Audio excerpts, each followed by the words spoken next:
यहाँ के साधु संतों, मनीषियों, महात्माओं को प्रणाम करता हूँ और जिन लोगों ने अपनी कुर्बानी दिया, मैं उन्हें सैल्यूट करता हूँ, नमन करता हूँ, जिनकी बदौलत हम लोग यहाँ इस वक्त उपस्थित हैं इस प्रांगण में। 1947 में देश आजाद हुआ और इसके पीछे बहुत बड़ी कहानी रही, जबकि इन लोगों का आगमन 16वीं शताब्दी में हो गया था और किस तरह से ये लोग व्यापारी बनकर अंग्रेज हमारे देश में आए और उन लोगों ने यहाँ की आपसी फूट और आपसी राजाओं की बैमनत को फायदा उठाकर इन लोगों ने यहाँ पर एक लंबे समय तक, मेरे ख्याल से 150 से 200 साल तक उन लोगों ने हमारे देश पर शासन किया और बड़ी ही बेरहमी से शासन किया। अगर आप सेलुलर जेल को देखेंगे, वहां पर इतनी तंग जो कमरे हैं उसमें सांस लेने की भी क्या स्थिति रही होगी जिन लोगों को सेलुलर जेल में रखा गया था, हमारे देश के लोगों को जो आजादी की मांग कर रहे थे। वो इस देश को स्वतंत्र कराना चाह रहे थे। भारत माता जो गुलामी की जंजीर में जकड़ी थी, तड़फड़ा रही थी, उसको आजाद कराना चाह रहे थे। लेकिन उन लोगों के साथ कितने अमानवीय कार्य वहां होते थे, कितने कोड़े मारे जाते थे, कितने उनसे पत्थर या तेल या नारियल ये सब पिसवाया जाता था और तबीयत खराब होने पर उनको दवा भी नहीं मिलती थी, खाने के लिए सड़े हुए अनाज मिलते थे और वो भूखों भी रह जाते थे। इस तरह से देश के लोगों ने ये आजादी दिलाई। अगर एक लाइन में मैं आजादी को समेटूं तो नदियों खून बहा करके देश आजाद हुआ। इतने में बात समझ में आ जाएगी कि एक नदी में जो पानी जैसे बहता हो वैसे खून बहा होगा तो देश आजाद हुआ। आज देश बड़ी तरक्की भी कर रहा है और हम तीसरी महाशक्ति के रूप में, तीसरी अर्थव्यवस्था के रूप में इस विश्व में आगे बढ़ रहे हैं। इसके पीछे की शक्ति हमारे युवा हैं, हमारे इंजीनियर हैं, हमारे वैज्ञानिक हैं, हमारे प्रोफेसर हैं और तमाम बुद्धिजीवी हैं जो इस देश को आगे ले जा रहे हैं और देश की छवि बहुत तेजी से विश्व में उभरी है।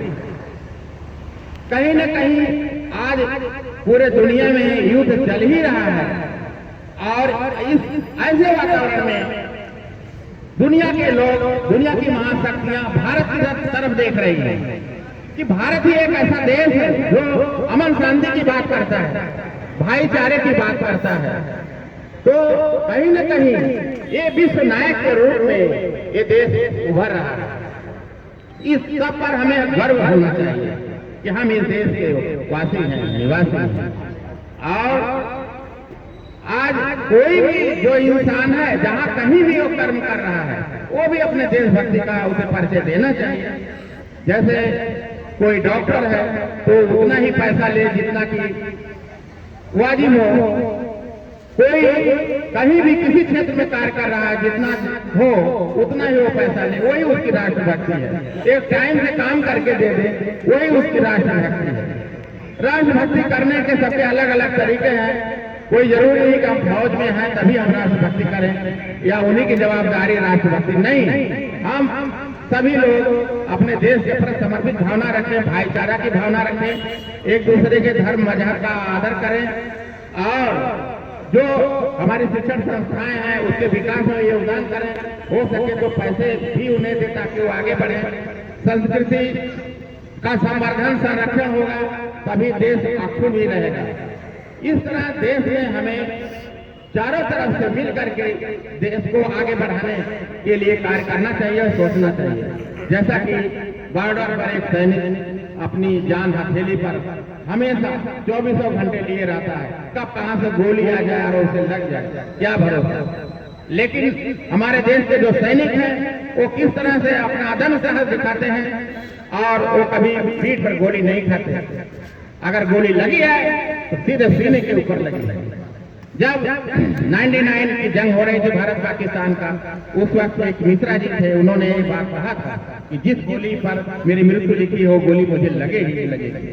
तो यहाँ के लोग डरते नहीं हैं, यहाँ के लोग निर्भीक हैं, निडर हैं और देश की तरक्की में कहीं न कहीं सब लोग अपना हाथ बटा रहे हैं। और मैं अपनी एक रचना सुनाना चाह रहा हूँ। एक गीत मैंने लिखा था, तेरा भी तिरंगा है, मेरा भी तिरंगा है, तेरा भी तिरंगा है, मेरा भी तिरंगा है, जिसने भी बहाया लहू उसका भी तिरंगा है, जिसने भी बहाया लहू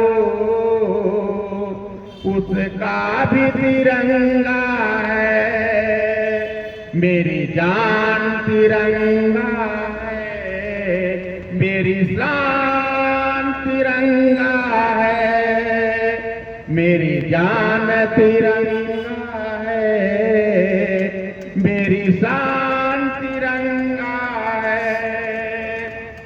है देश की धड़कन ऐसा ये तिरंगा है देश की धड़कन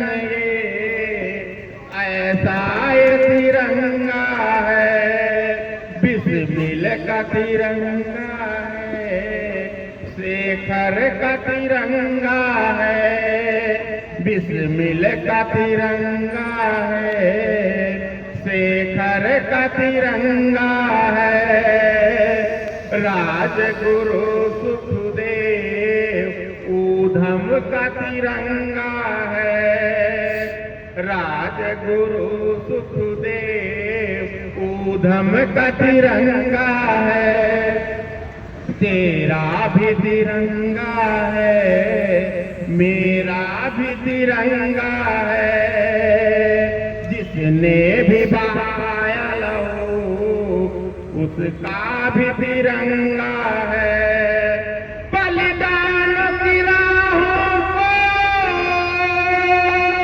खूनों से सींचा है, बलिदान की राहों को खूनों से सींचा है, महफूज रहे वतन रेखा भी खींचा है, सरहद की निगहबानी, सरहद की निगहबानी करता ये तिरंगा है, सरहद की निगहबानी करता